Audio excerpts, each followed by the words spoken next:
Ooh, this one is quite fun. It's called My Most Watched Film of 2022. And unfortunately for me, it goes to The Batman, movie that I hated and that I watched 3 times. They ask you how you are, and you just have to say you're fine when you're not really fine.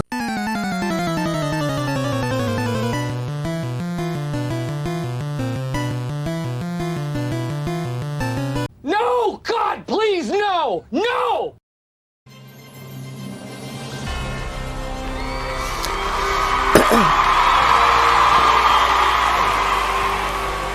Welcome back to Torn Apart. As you can see, I'm dressed like a penguin.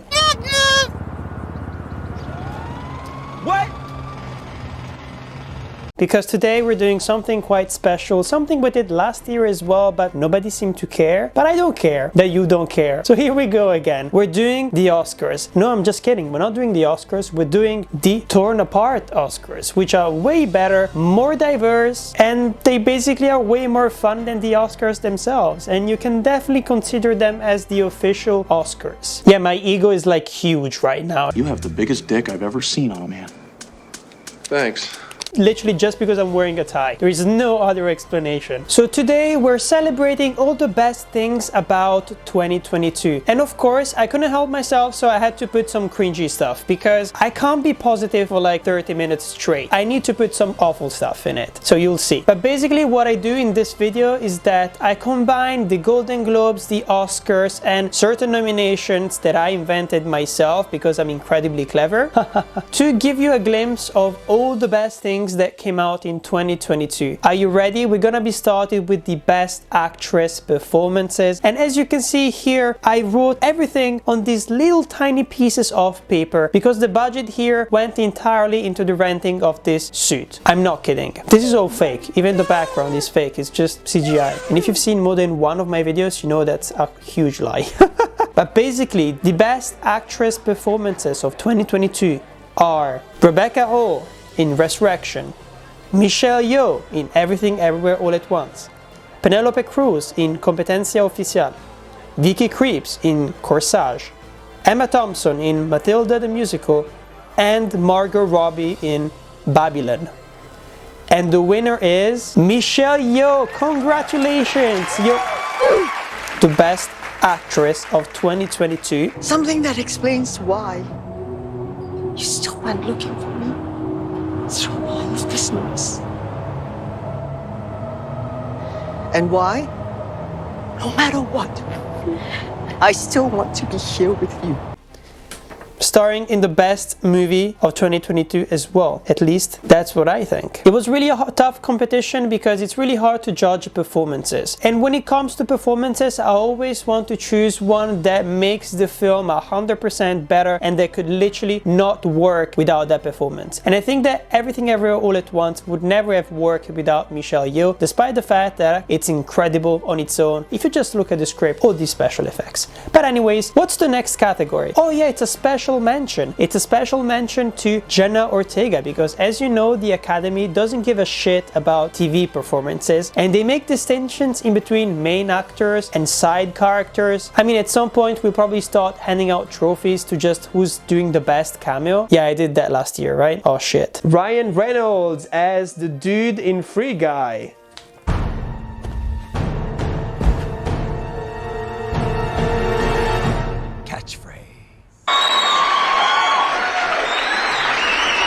But anyways, I don't make that kind of a distinction, so I wanted to give a special mention to Jenna Ortega, who had 3 incredible performances last year in the movie X, in the series Wednesday, and also in The Fallout. Jenna Ortega, you're a national and international treasure, and we thank you for your service. Fuck, are you shot?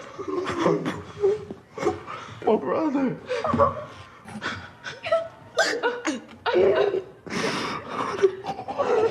For the best actor performances of 2022, the nominees are Alexander Skarsgård in The Northman, Sebastian Stan in Fresh, Austin Butler in Elvis, Felix Kammerer in All Is Quiet on the Western Front, Daniel Radcliffe in Weird, the Yankovic Story, and Ralph Fiennes in The Menu. And the winner is Felix KAMMERER for All Is Quiet on the Western Front.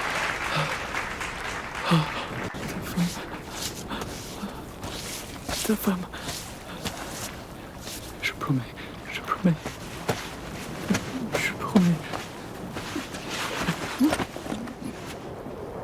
And once again, it's one of those things where the film was 100% improved by his performance, because we're kind of done with war movies, right? They're always the same, but this had an interesting perspective. We had a look at the German side when it comes to World War I, but thanks to his performance, he managed to ground that experience so that everyone could understand it and everyone could relate to it. And I really enjoyed his work. There are a lot of other notable performances from last year, of course, and they all need to be celebrated. For example, I still haven't seen Brendan Fraser's / Darren Aronofsky's The Whale, so I'm pretty sure he will be in this category as well, just saying. I need to know that I have done one thing right with my life.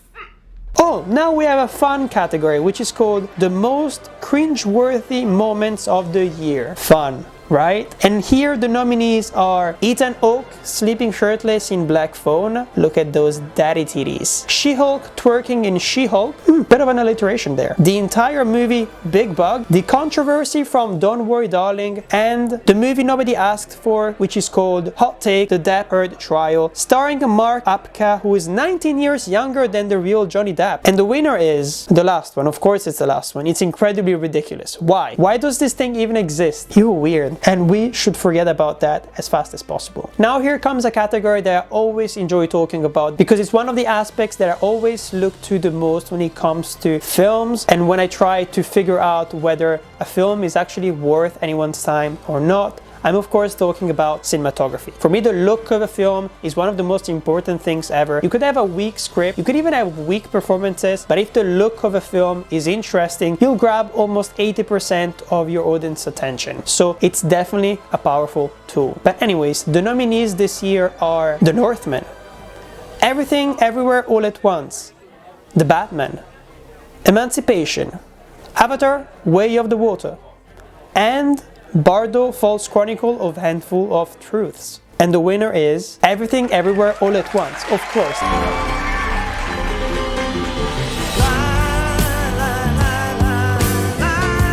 I mean, they should make up a new prize called the most directed movie of all time. And I'm not saying the best director, I'm saying the most directed movie. Everything Everywhere All at Once is such a complex movie, and I feel like it's a scam that it was not nominated at the Oscars, so you won by my standards. You're welcome. For the next category, it's something quite fun as well, and they do at the Academy Awards as well. It's called the Best Animated Feature category.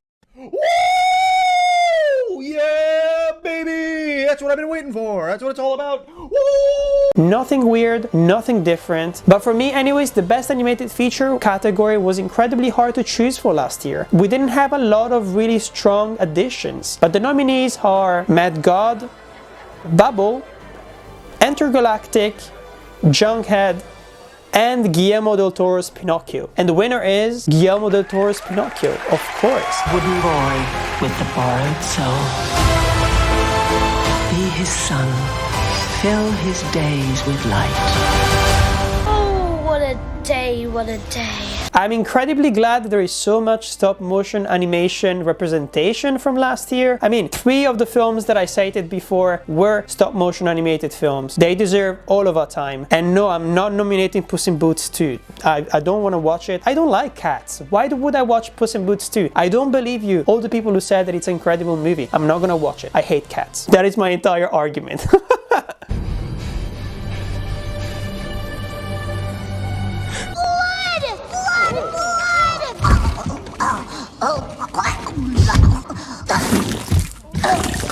And death. Oh, this one is quite fun. It's called I Thought This Would Be Shit, but it was a surprisingly good award. And I gave this to Chip and Dale Rescue Rangers. Congratulations. I thought you were incredibly bad, but actually, you were fun. I guess they were making the bootleg movies here the whole time, not overseas. Ay, pachanga. Oh, now we have something fun because I actually have to unfold this because it's really long. There, let's unfold this.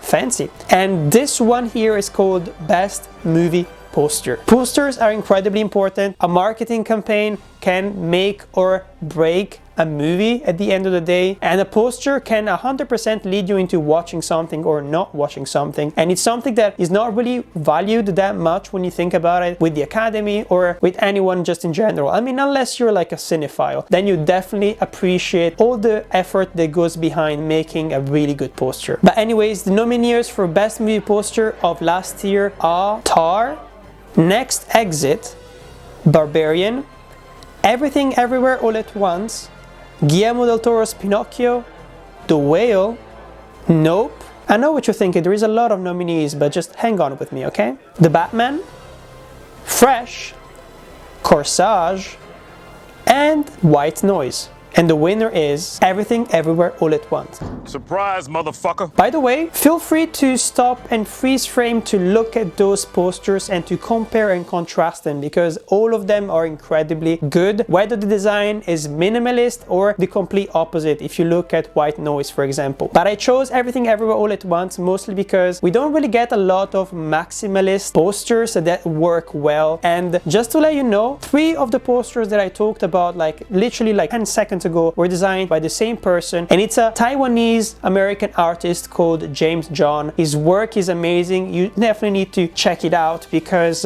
he's gonna be designing so many posters in the next few years, because he's a very talented person. The next here is called the Best Comedy, and I do this thing where I don't like to do a Best Picture movie. It makes no sense. There are so many genres. You can't really put horror movies against action movies, against fantasy movies and comedies. It's impossible. So I like to divide them as much as possible into categories. So here we go with the Best Comedy of 2022, and the nominees are Triangle of Sadness, Competencia Oficial, Coupé, Babylon, Weird, The Yankovic Story, and Marcel the Shell with Shoes On. And the winner is Marcel the Shell with Shoes On, of course. I mean, it's one of the cutest movies I've ever seen. He has got to go. Not that I don't like Arthur. Not that. Okay. No! Oh my god! No! Arthur. Off! Incredibly easy concept, and it was so well developed. It was really memorable at the end of the day, and it was not only funny, it was actually really touching. While all of the other films I was talking about before were funny, but they were not perfect. Marcel is perfect, and he needs to be protected at all costs. In fact, if I had a category called Best New Character of 2022, it would go to Marcel as well. I love Marcel. I probably need to get it tattooed at some point. Let's move on to my favorite category, which is Best Horror Movie. Did I jump scare you? Yeah, I bet I did. You coward. You make me sick. Your weakness is pathetic. I'm a horror fan, and of course this category is really important to me. And very often, if you've seen actually my top 20 movies of 2022, those kind of lists tend to be more personal, and that's where I end up suggesting so many horror movies. So I'm glad I get to make this video as well, so I can actually recommend a lot of different movies. But anyways, the nominees are You Won't Be Alone, Hatching, Incantation, Bones and All, Fresh, and Prey. And the winner is Bones and All. You don't think I'm a bad person? All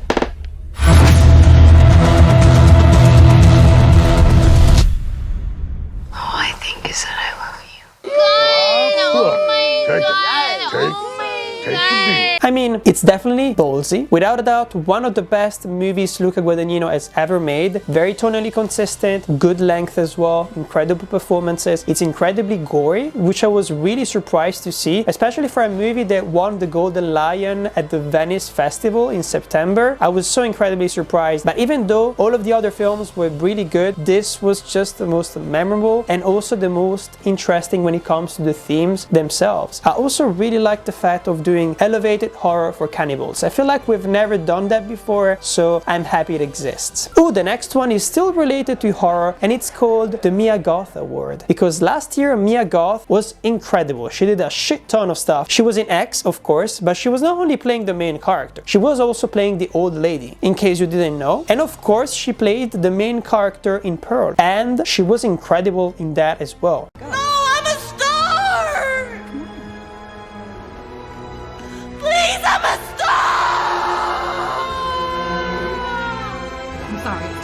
And I think this year, once again, she's gonna be in Brandon Cronenberg's movie Infinity Pool, and maybe Maxine if he manages to come out by the end of the year. But anyways, I feel like we needed to appreciate Mia Goth's performance, and this award is for you. We love you as horror fans and as human beings.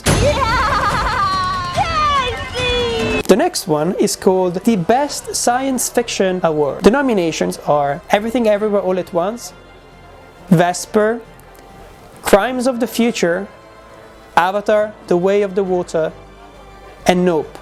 And the winner is It's Everything Everywhere All at Once. Like, who am I kidding? Of course I'm gonna give it to Everything Everywhere All at Once. Mostly because it beats all of the other ones just when it comes to the script. It has a better script, better dialogue. Also, it's really fun across different genres, which is something that the others don't do. Nope, for example, is a science fiction and horror movie, but the horror aspect is just not developed enough. The Way of the Water, the script is just not good. It's kind of like a repetition of the first one at the end of the day. But yeah, come on, Everything Everywhere All at Once fucking rocks. Oh! Most fucked up movie of 2022. There are actually 2 nominees and 2 winners as well. Terrifier 2, of course.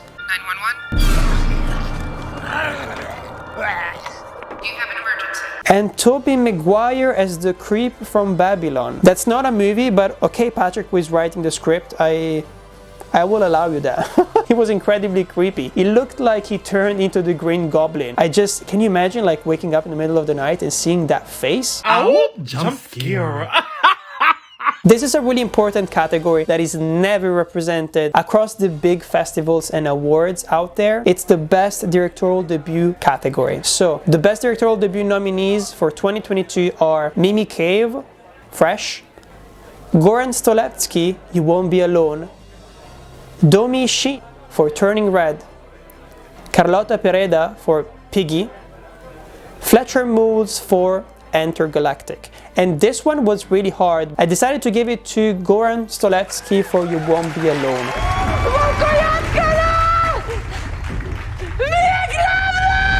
Mostly because I feel like it's definitely one of those movies that is gonna be remembered for the next few years. It's not just a really good movie, it's also a movie that kind of like reinvented the figure of the witch. Kind of like what was done in The Witch as well a couple of years ago. Congratulations to all of these people, though they made some incredible movies. Oh, the next one is quite fun. It's called the Most Capitalist Movie of 2022, and I gave it to Jurassic World Dominion. Alan Grant. Ellie Sattler.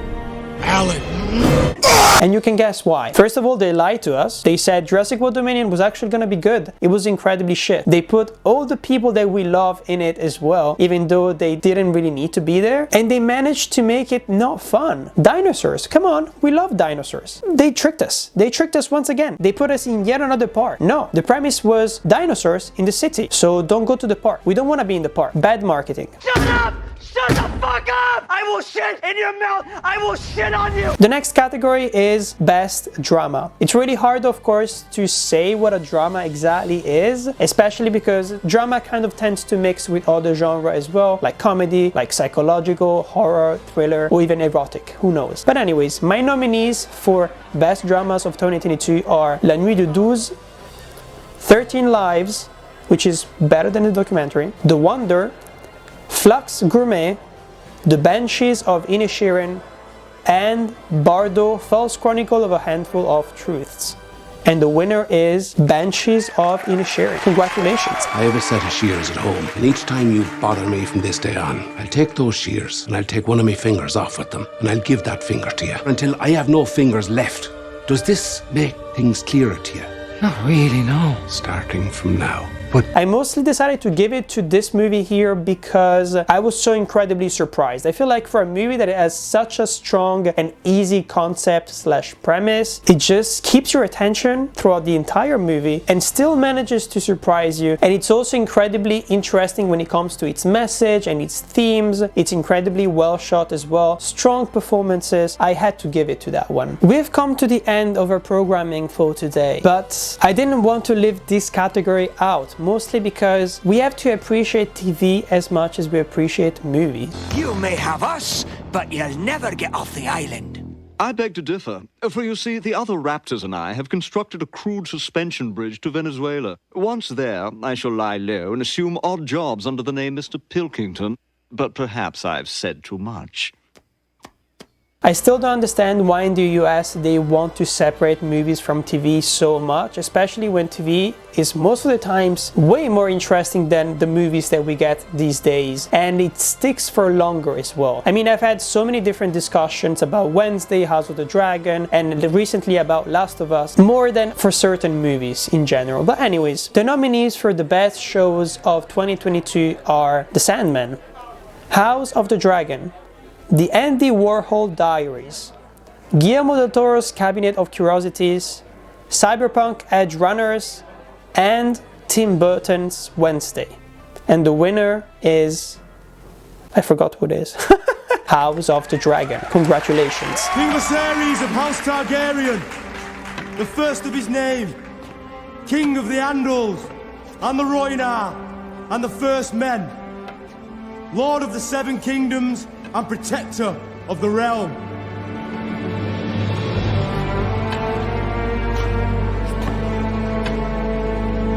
It was really easy, mostly because if you look at all of the other ones, the writing is just not as good as House of the Dragon. They are really memorable shows, but they're not as good as House of the Dragon, and even House of the Dragon is not as perfect as it can be. I feel like the second season is gonna be even better. But it's really hard to make a very consistent, iconic season of TV, and House of the Dragon came really close, so I wanted to celebrate that. Okay, this was it.